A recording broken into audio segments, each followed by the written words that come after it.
High বন্ধুরা, আমি আজকে পটলের ঝাল করব। তার জন্য দেখো পটলগুলা এরকমভাবে ছিলে কেটে নিয়েছি।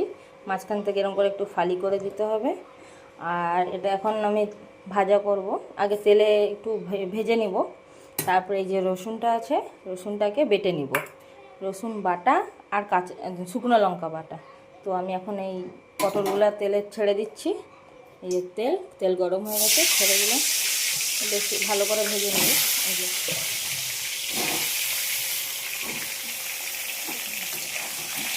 এটাকে ভেজে নেব। এদিকে ঢাকা দিয়ে দেবো। এবার এটা আমি 10 মিনিট মতো করবো। এই রসুনটা আমি এখন সিলে বেটে নিব। আর আমি গুঁড়া লঙ্কা দিব, বাকি দেখাচ্ছি। এই যে আমি রসুন বাটাটা করে নিচ্ছি। রসুন বাটাতে আমি এখন দিব 1 চামচ নিয়ে একটুখানি জাস্ট মিষ্টি দিব। আর দিব লঙ্কার গুঁড়ো। লঙ্কার গুঁড়োটা একটু দিব। এবার এটাকে জল মিক্স করে দিয়ে দেবো। আর দেবো এই যে হলুদ গুঁড়ো। পটলটা আমি এখন ভেজে নিয়েছি, দেখেছো কেমন করে। এবার একটু কালো জিরা দিয়ে দেবো তেলে। এই যে এটা হলো কালো জিরা ফোড়ন দিয়ে দিয়েছি। এবার দিয়ে দেবো এতে মশলাটা, যেটা মিক্স করে রাখছিলাম। এই মশলাটা আমি এখন দিয়ে দিচ্ছি একটু জল দিয়ে।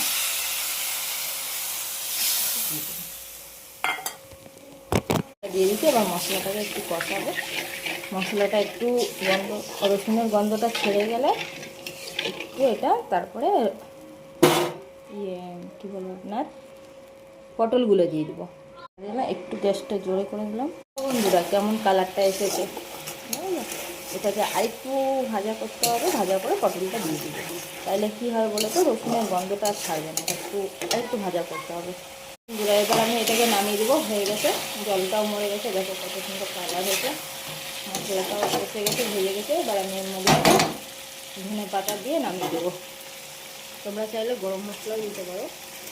তো আমি এখানে একটু ধনে পাতা দিয়ে দিলাম বন্ধুরা। এবার এটাকে একটু নাড়িয়ে নেবো। বাস, নামিয়ে নেবো।